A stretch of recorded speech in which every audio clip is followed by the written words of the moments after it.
Which brings me to something that Steve Schmidt has written at Substack, his page on Substack, The Warning. And he writes this: every Democratic governor and legislature should pass legislation immediately, making it a felony for law enforcement to operate in their state while masked. Legitimate law enforcement does not hide behind masks, which are a symbol of state violence and thuggery. What is being filmed in broad daylight all over the country is exactly what it appears to be. Trump has empowered a secret federal police force. He set it loose under the command of Kristi Noem, Corey Lewandowski, Tom Homan, and Stephen Miller, also known as Santa Monica Goebbels. The evident lack of discipline, the chronic thuggery and state gangsterism mark the masked agents as the bottom of the law enforcement barrel, while their militarized costumes mark them as cosplaying losers. The simple truth of the matter is that not only would none of Trump's brown shirts have lasted 2 hours in an elite U.S. military selection process school, but none would have likely passed the psychological profile. Which leads us to a few questions. Who are these men? Where do they live? Where are they from? Who lives next door to these people? Do they lead scout troops and coach football when they aren't following orders? Are they church deacons? Are they members of the Lions Club? How many have disciplinary issues or anger management issues? How many are wife beaters and child abusers? Has the abuse gotten worse since the deportation operations have begun, as violence and inhumanity fully consume the lives of these masked perpetrators? Where do they go for a beer after a day of rioting and mayhem? What do they look like with their masks off? Schmidt says, I look forward to the day when the masks will all come off. When they do, the lowly street agent should remember something about the way the ball bounces in Trump's America. Shit rolls downhill, and it's always the little guy who is left holding the ball, or the mask in this case. What we are witnessing will be the subject of national shame and museum exhibits someday.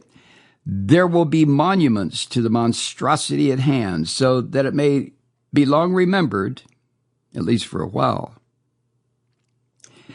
And then, let me digress, then Schmidt brings up something that I'm going to share with you verbatim. Right at the edge of the millennium of the 20th century, it was April 12th, 1999. Elie Wiesel delivered what Steve Schmidt has always thought of as the 20th century's valedictory address. So Steve Schmidt, in publishing this at his Substack site, he says, I hope you will read it, share it, discuss it at dinner tonight, and think about it before you close your eyes. It is an urgent warning. End quote, Steve Schmidt. Now, Elie Wiesel, you may or may not be familiar with him. I've mentioned him many times because he's the author of the book Night, which is what he experienced as a kid, young person, when his family was arrested by the Nazis and taken to a death camp. He survived. But his firsthand reporting of what he witnessed as a little kid, not that little, but I forget. I don't have the book in front of me right now, but he was 8, 9, 10 years old, whatever it was, and how he escaped the Nazi death machine is laid out in his book, Night.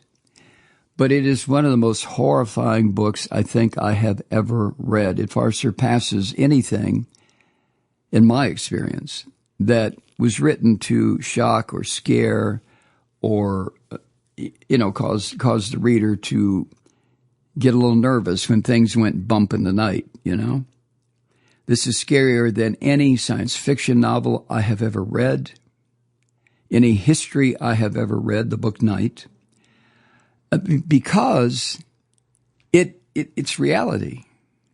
It happened.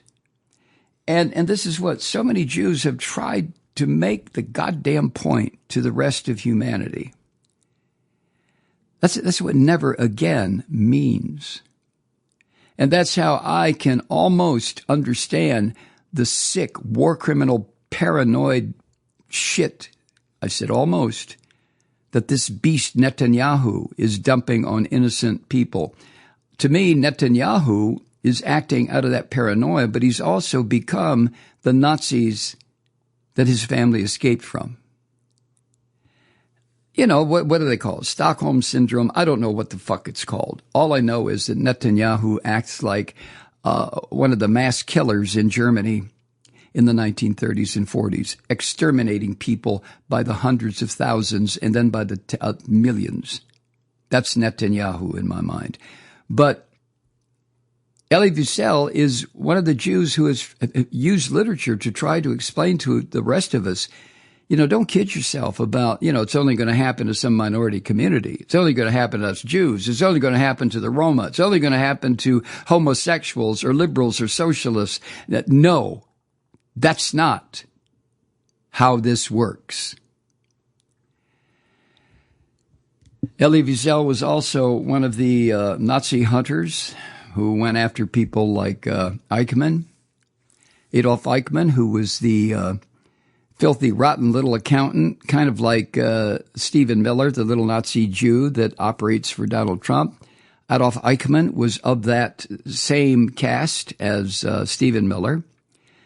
Eichmann, when he was on trial, and when Hannah Arendt wrote the book Eichmann in, what was that? Eichmann in Jerusalem or something. It was about the trial of Adolf Eichmann, and it was televised back in the 60s. I remember watching some of it on little black and white television.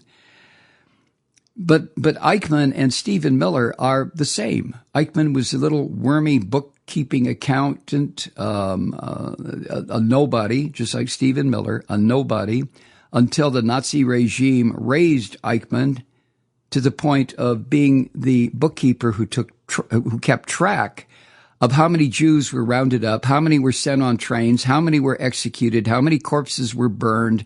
And this little bastard, Stephen Miller, who now works for his own personal Nazi leader, Donald Trump, Stephen Miller is probably itching for the day when he can do the same thing. Because, see, I look at Emil Beauvais and Stephen Miller and Tom Homan and the rest of these fucking monsters in the same light that I see when I read histories of Nazism prior to the real slaughter of the Jews or gay people or liberals or Democrats or Russians or whoever the Nazis could get their slimy fucking murderous hands on. It doesn't take much for a little evil brain like Adolf Eichmann or Stephen Miller. It doesn't take much to propel that little rat brain into a situation where mass murder is not just justified, but is rewarded. And Elie Wiesel, I think, I may be wrong here, I think I am wrong, but one of the Nazi hunters post-World War II who scoured the fucking world to bring some of these, like Mengele, the so-called angel of death. He was a fucking demon of death. Dr. Mengele, who conducted experiments on Jewish children and women who were consigned to these death camps until Mengele was finished with them, and then fuck them, cut them up and burn them. And I look at some of the people around Trump as having the same potential. I'm not saying they're doing it now. Oh, shit, no, they're not doing it now. But you give these fuckers a little more freedom. Look, the Nazis didn't start doing this in the 1930s either. In the early 30s, yeah, the Jews were pushed around and brutalized, and their businesses were closed, and they had to register. But the real systematic and systemic murder and slaughter didn't really start occurring until it became apparent to Herr Hitler and his monsters around him that they could get away with anything. And Trump is right on the cusp of that. Hi, Truth Seekers. Mike Malloy here. You know, the Progressive Voices Network brings you commercial-free commentary from today's leading progressive radio hosts and pundits, like me, Mike Malloy, 24 hours a day. I'm not your typical old guy from the 80s or the 90s talk radio host, and Progressive Voices is not your typical talk radio network. It's a listener-supported nonprofit with no corporate control whatsoever over our broadcast. So hosts like me, Mike Malloy, are free to rant and scream and carry on about whatever we like. We're often controversial, but we're never boring. Weeknights, 9 p.m. in the East, 6 p.m. in the West on the Progressive Voices Network. Always progressive, always on. I'm Mike Malloy. Keep it lit.